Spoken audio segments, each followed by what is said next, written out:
¿Qué tal, amigos y hermanos en Cristo? Les saluda, como siempre, Antonio García Hernández. En este es su canal, Estudiando el Verbo. Les envío un abrazo fraternal a cada uno de ustedes.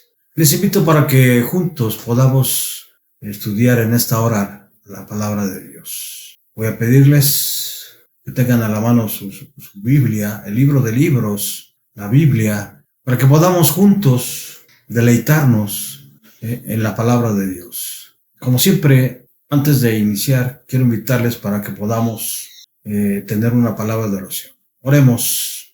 Bendito sea nuestro Padre que estás en los cielos. Te alabamos y te glorificamos y te damos loor, Padre eterno, porque solamente tú lo mereces. Y te agradecemos, oh Señor, por tu infinita bondad, porque eres un Dios grande de misericordia y tardo para la ira. Pero sabemos que también no tendrás por inocente al impío, Señor, porque es un Dios justo, porque todos sus caminos son verdaderos, porque Padre eterno, hasta aquí sin duda tú nos has ayudado. Por eso en esta hora suplicamos humildemente tu perdón. Queremos pedirte, Padre eterno, que la sangre de Jesucristo sea suficiente para el perdón de nuestros pecados. Gracias por escucharnos. Gracias, oh Señor, por habilitarnos con poder, por quitar todo ruido de nuestra mente en esta hora. Porque en Cristo Jesús te suplicamos, te pedimos todo. Amén.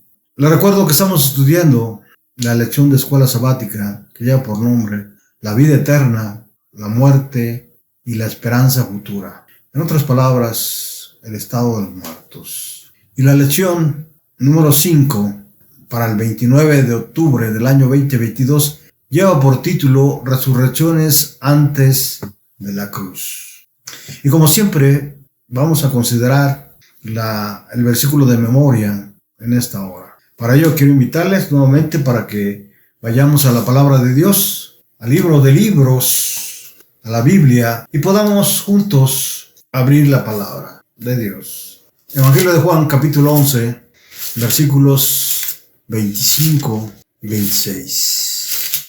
Jesús les dijo: yo soy la resurrección, ¿y qué cosa? Y la vida. El que cree en mí, aunque esté muerto, vivirá. Versículo 26. Y todo aquel que vive y cree en mí, no morirá eternamente.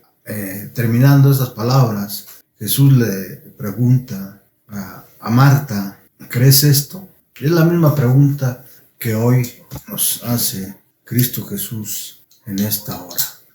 Y al estar estudiando esta lección, me preguntaba yo, ¿qué importancia, qué propósito tiene el hecho de que conozcamos las resurrecciones antes de la cruz? Y llegué a la conclusión de esta manera, en la cual voy a utilizar esta como introducción. Generalmente cuando una persona, un ser querido o un hermano en la fe está enfermo, está grave, acudimos a Cristo Jesús por medio de la oración. Y quizás recibamos de Jesús las palabras que confirió a sus apóstoles y mensajeros de María y Marta, hermanas de Lázaro, diciendo: esta enfermedad no es de muerte. Juan 11:4. Sin embargo, como en la mayoría de casos sucede, viene la muerte en nuestros seres queridos, en las personas que ya fueron llamados al descanso, por diferentes situaciones, ¿verdad? Unas porque tenían una enfermedad muy grave, otras porque ya la edad era muy avanzada, en fin, fueron llamados al descanso. Entonces, las palabras de Jesús vienen como una forma de esperanza en medio del sufrimiento. Sin embargo, como en la mayoría de casos viene la muerte y no estamos preparados, viene a nuestra mente, a nuestro corazón, un sinnúmero de razones y pone en duda nuestra fe en nuestro Salvador, diciendo, como dijo Marta y María, las hermanas de Lázaro: si hubiera estado aquí, mi ser querido o hermano no hubiera muerto. Si consideramos claramente las palabras de Jesús, cualquiera de dos casos probables, ya sea que el enfermo se cure o sea llamado al descanso, las palabras de Jesús están llenas de verdad, de esperanza, de ternura y simpatía. ¿Crees esto?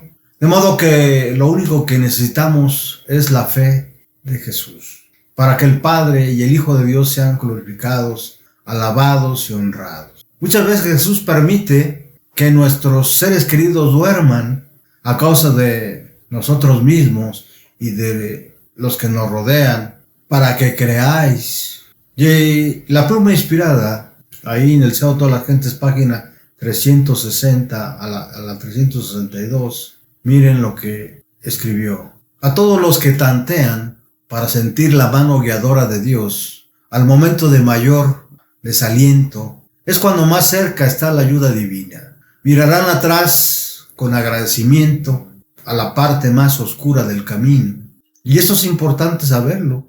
Dice el apóstol Pedro, ahí en segunda de Pedro 2:9, mirarán atrás con agradecimiento la parte más oscura del camino. ¿Por qué? Porque sabe el Señor librar de tentación a los piadosos. Sabe el Señor librar de tentación a los piadosos. Salen de toda tentación y prueba con una fe más firme y una experiencia más rica. ¿Por qué? El apóstol Juan, en su primera epístola, en el capítulo 5, versículo 12, miren lo que dice. El que tiene el Hijo, tiene la vida. Sigue diciendo la pluma inspirada, ahí en el Ceo de todas las gentes. La divinidad de Cristo es la garantía que el creyente tiene de la vida eterna. El que cree en mí, dijo Jesús, aunque esté muerto, vivirá. Y todo aquel que vive y cree en mí no morirá eternamente. ¿Crees eso? ¿Por qué dijo Cristo esto?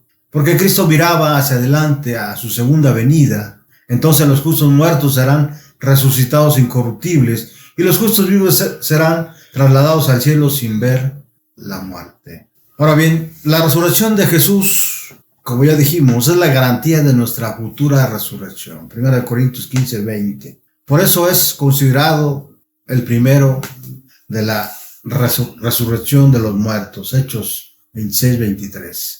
Sin embargo, hubo otras resurrecciones antes de la suya, mencionados tanto en el Antiguo Testamento como en el Nuevo. Pero todos ellos, a excepción de Moisés, resucitaron para volver a morir. Y en esta lección, estimados amigos y hermanos, vamos a ver algunos puntos centrales de esta lección. Resurrecciones antes de la cruz. En primer punto vamos a ver la primera resurrección, que se refiere a Moisés. Número 2, dos casos similares de dos mujeres, una de Sarepta y uno de Sunem. Número 3, el entierro interrumpido, camino de Naín. Número 4, la niña que dormía, la hija de Jairo. Y por último, el caso extremo, Lázaro. Vamos pues al primer punto. ¿Me acompañan? La primera resurrección.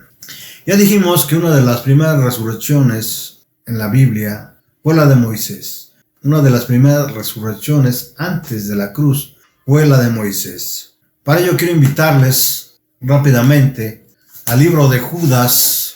Es un libro que está antes de Apocalipsis, en el capítulo 1, versículo 9, y es la única cita en la que la Biblia nos da a entender que que Moisés fue resucitado. Miren lo que dice. Pero cuando el arcángel Miguel contendía con el diablo, disputando con él por el cuerpo de Moisés, no se atrevió a proferir juicio de maldición contra él, sino que dijo: el Señor te reprenda. La resurrección de Moisés fue peculiar en varios aspectos. Número 1, porque él tenía 120 años cuando murió, mientras que el resto de sus resurrecciones fueron de niños o jóvenes. Deuteronomio 34:17. Número 2, nadie le vio resucitado, solo se supo de su resurrección por revelación profética. Judas capítulo 1, versículo 9, ¿verdad? Lucas 9:28 al 30, donde se ve la transfiguración de Cristo Jesús, ¿sí? Y donde se encuentra con el profeta Elías y con Moisés. De esas citas podemos saber que Moisés fue resucitado por Cristo Jesús. Número 3, Moisés resucitó como resucitaremos nosotros con un cuerpo incorruptible. Primera de Corintios 15:52. Ahí en el capítulo 15, el apóstol Pablo nos revela que seremos transformados en un abrir y cerrar de ojos, y el cuerpo corruptible será transformado en incorruptible, y lo mortal será transformado en inmortal. Número 4, Moisés no volvió a morir, pues se apareció a Jesús durante su ministerio. Ahí en el pasaje de la transfiguración, Lucas 9:28 al 36. Les estoy dando las citas para que ustedes ahí en su casa puedan abrir la Biblia y leerlas de manera completa. Ahí estando junto el apóstol Pedro, el apóstol Juan, ¿sí? Y Santiago, Jesús se transfiguró y ellos vieron no como una visión o como un espectro, ¿sí? Al profeta Elías y a Moisés, sino como dos figuras netamente o literalmente, ¿sí? Auténticas. Por eso se puede deducir que Moisés fue resucitado por Dios. Y siendo que Jesús aún no había muerto en la cruz, Satanás se sentía dueño del cuerpo de Moisés y disputó por él, de acuerdo a lo que dice Judas, capítulo 1, versículo 9. Observa, como ya dije, que no fue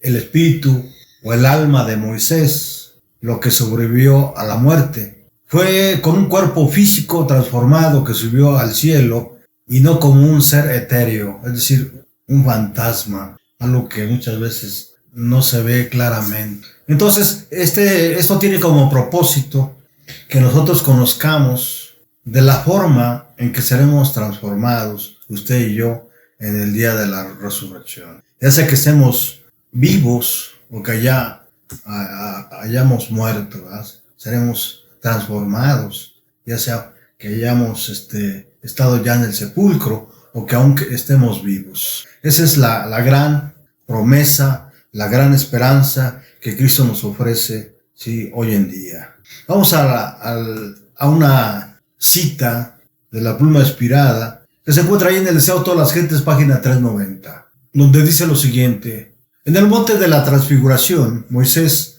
atestiguaba la victoria de Cristo sobre el pecado y la muerte. Representaba a aquellos que saldrán del sepulcro en la resurrección de los justos. Elías, que había sido trasladado al cielo sin ver la muerte, representaba a aquellos que estarán viviendo en la tierra cuando venga Cristo por segunda vez. Aquellos que serán transformados en un momento, en un abrir de ojo, al final de la trompeta, cuando esto mortal, como ya dijimos, sea vestido de inmortalidad y esto corruptible fuere vestido de incorrupción. Vamos pues al segundo punto, estimados amigos y hermanos. Dos casos similares en Sarepta y en Sunem. Y la cita se encuentra en Hebreos 11:35. Vamos rápidamente a la palabra de Dios en Hebreos 11:35. Este capítulo lo conocemos, el capítulo de los héroes de la fe, y vamos a ver ahí lo que dice la palabra de Dios. Las mujeres recibieron sus muertos mediante resurrección, mas otros fueron atormentados, no aceptando el rescate a fin de obtener mejor resurrección. ¿Qué significa esto? Vamos a considerar solamente la primera parte, la nueva versión internacional dice: las mujeres recibieron sus muertos mediante la resurrección. Las mujeres recibieron sus muertos mediante la resurrección, dice la Reina Valera 60. Es interesante la segunda parte, pero no es el punto. Lo que nos interesa aquí es quiénes fueron las que recibieron sus muertos. Qué maravilla, ¿verdad? Qué misterio tan maravilloso que estas mujeres recibieron sus muertos mediante la resurrección. ¿Quiénes eran estas mujeres? Sarepta en Fenicia. Una de ellas era rica y otra era pobre y viuda. La de Sarepta era fenicia y en Sunem era una mujer israelita. Fueron testigos de la resurrección de dos niños. El primero fue resucitado por Elías y el segundo por Eliseo. Fue la fe de sus madres lo que permitió ambos milagros. ¿Qué fue? Fue la fe de sus madres lo que permitió ambos milagros. En el mundo, sin duda, mucha gente sabe de hombres y mujeres fieles a Dios. Y cuando tienen una preocupación, una tristeza, como el caso de estas mujeres, sin duda se maravillan al ver cómo en Dios hay ese poder. Por eso Jesús dice: yo soy la resurrección y la vida. Ahora, hay ciertas características que engloban estos dos milagros. Estas mujeres hospedaron, una de ellas hospedó al profeta por ser profeta, ahí en 1 Reyes 17:9 y 2 Reyes 4:9 y 10. Ambos eran profetas, tanto Elías como Eliseo. Eliseo era discípulo del profeta Elías. Número 2, ante la muerte buscaron anhelosamente al profeta. 1 Reyes 17, versículos 17 y 18 y 2 Reyes 4, 27 al 28. Número 3, el profeta se involucró personalmente realizando el milagro. En el caso de Elías y en el caso de Eliseo, lo mismo. El milagro en la habitación que habían preparado para él. 2 Reyes 17, versículos 19 al 22 y 2 Reyes 4, 32 al 35. Finalmente, ambas mujeres recibieron vivos a sus hijos. Esto nos indica que no solamente Cristo asume la responsabilidad solamente con aquellos que son de su pueblo, sino asume toda la responsabilidad de toda la creación, ¿sí? De toda su creación. Todos nosotros somos sus hijos y a la vez somos sus hermanos, somos su creación. Por eso el profeta, el apóstol Juan, que también era profeta, en el capítulo 1 de su evangelio, el versículo 13, era el principio con Dios. O sea, Cristo estaba en el principio con Dios, y en el versículo 13, todas las cosas por él fueron hechas, y sin él nada de lo que ha sido hecho fue hecho. Entonces nos habla de que somos su creación, y como nuestro creador asume su responsabilidad, ¿sí?, de nuestras vidas. Por eso él dice: yo soy la resurrección y la vida. Entonces, ya dijimos, una era viuda y pobre, y la otra estaba casada y era rica. Al igual que la muerte no hace distinción de personas, tampoco la gracia divina. No importa nuestra condición, Dios escucha el clamor hecho con fe. La pluma inspirada, ahí en su libro El Profetas y Reyes, página 180, miren lo que dice: así fue recompensada la fe de esta mujer, la tsunamita, ¿verdad? Cristo, el gran dador de la vida, le devolvió a su hijo. Así también serán recompensados sus fieles cuando, en ocasión de su venida, es decir, de su segunda venida, la muerte pierda su aguijón y el sepulcro sea despojado de su victoria. Entonces devolverá el Señor a sus siervos los hijos que les fueron arrebatados por la muerte. Qué maravillosa promesa para las madres que perdieron a sus bebés, a sus hijos, por diferentes causas, ¿verdad? Cristo devolverá a las madres, a los hijos que les fueron arrebatados por la muerte. Yo digo amén, ¿verdad? Vamos al tercer punto rápidamente: un entierro interrumpido, camino de Naín. El Evangelio de Lucas, capítulo 7, versículo 4, nos habla acerca de una viuda que tiempo atrás había perdido a su esposo y posteriormente también a su joven hijo. Se había quedado sola, y cuando Jesús iba de camino de Naín, vio la caravana, vio la gente que acompañaba a esta viuda con el cadáver de su hijo. y acercándose le dijo: mujer, no llores. Vamos a la palabra de Dios para que constatemos esto que estamos diciendo. Lucas 7:14. Lucas 7:14. Vamos rápidamente a la palabra de Dios. ¿Qué dice la palabra de Dios? El libro de libros, la Biblia. Vamos a leer desde el versículo 11.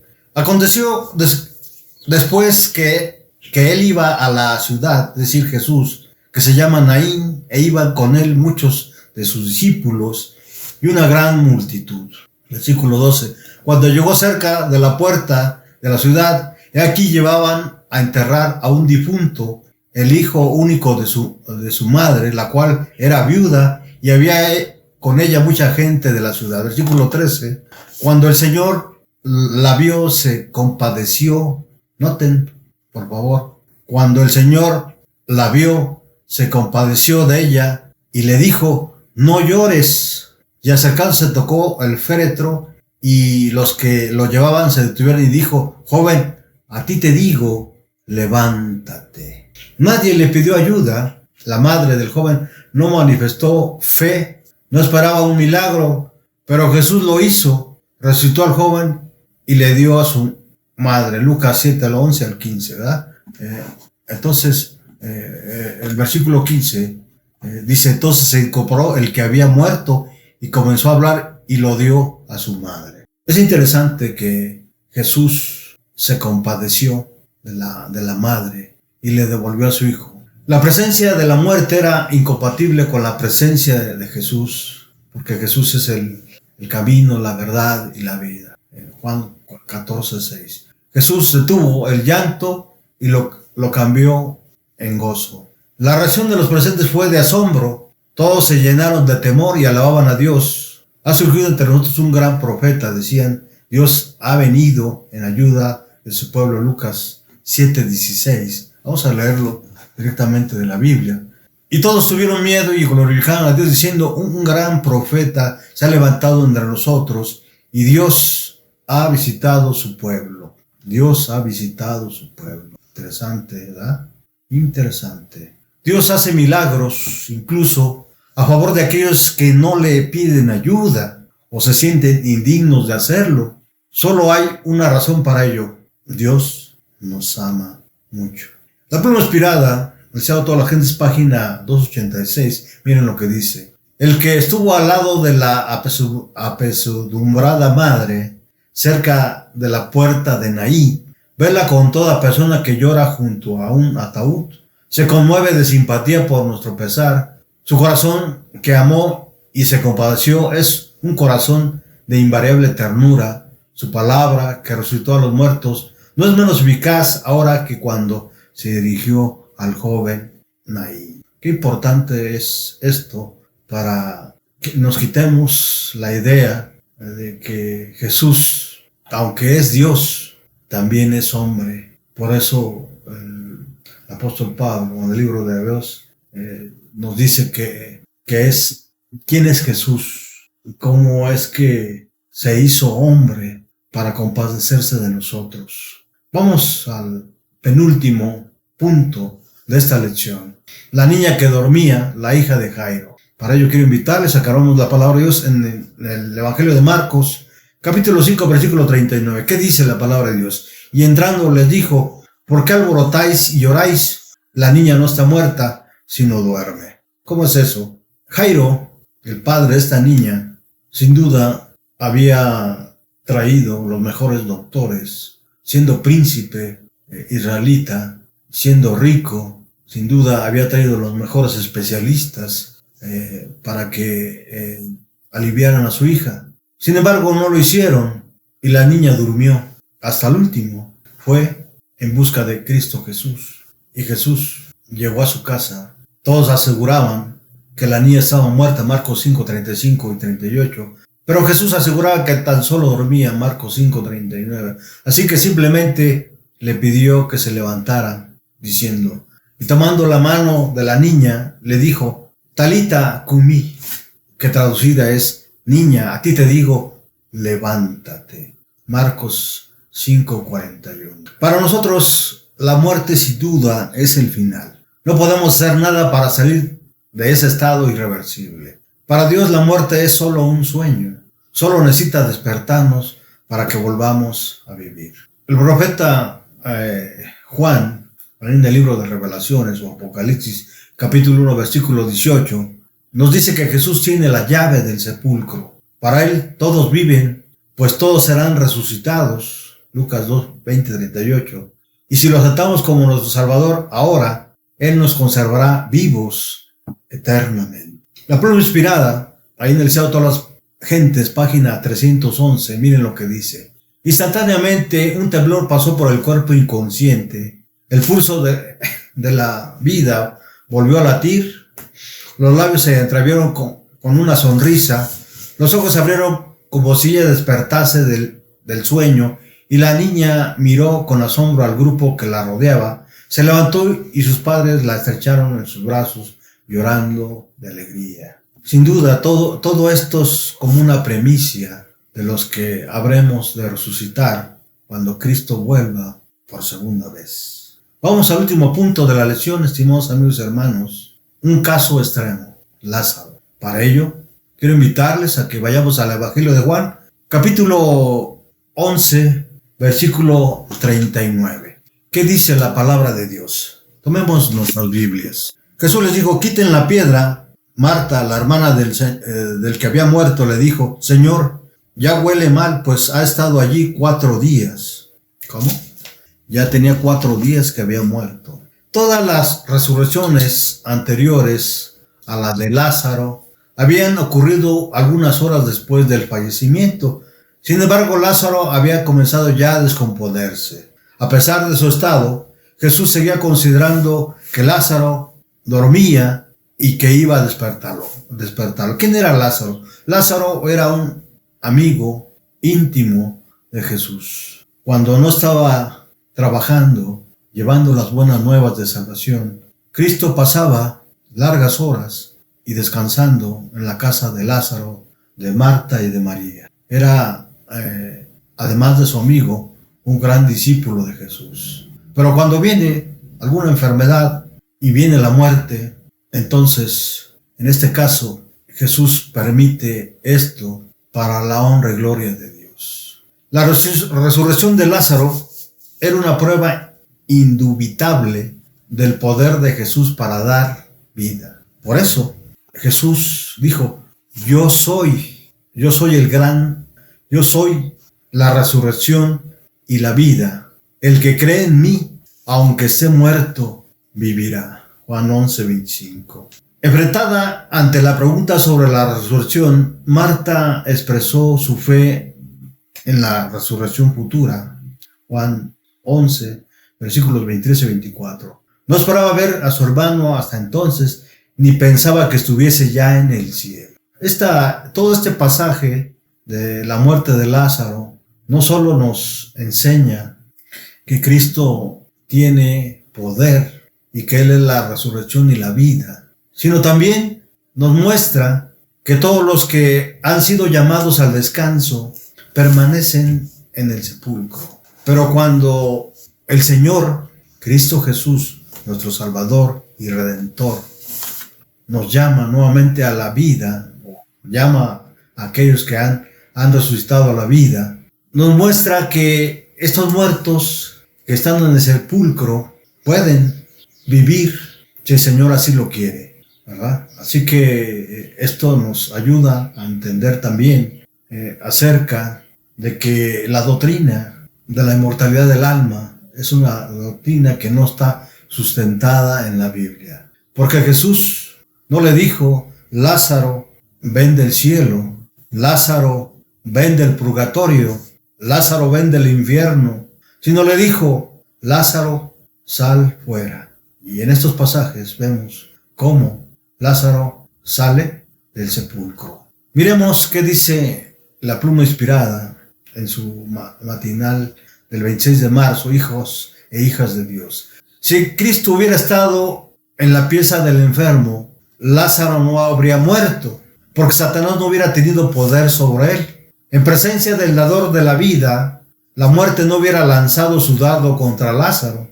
Cristo permitió que Lázaro pasara al dominio de la muerte y las doloridas hermanas vieron cómo su hermano yacía en la tumba. Cristo sabía que al contemplar el rostro de su querido hermano, su fe en el Redentor sería duramente probada. De este modo, estaba podando las ramas para que dieran más fruto. Sabía que, debido a la lucha por el cual estaban pasando, su fe resplandecería con mayor poder.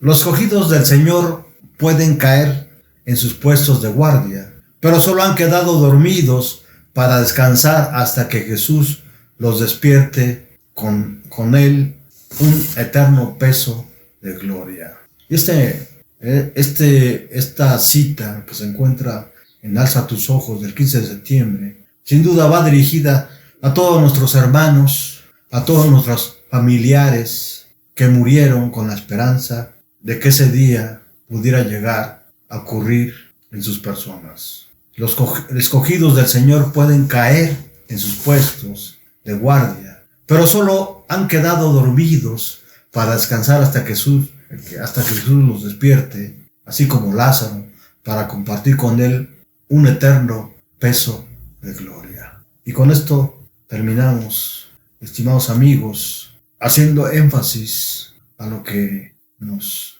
dice Jesús ahí en Juan 11, 25 y 26. Yo soy la resurrección y la vida. El que cree en mí, aunque sea muerto, y todo aquel que vive y cree en mí, no morirá para siempre. ¿Crees esto? Hasta pronto y nos vemos, Dios mediante, en la siguiente lección.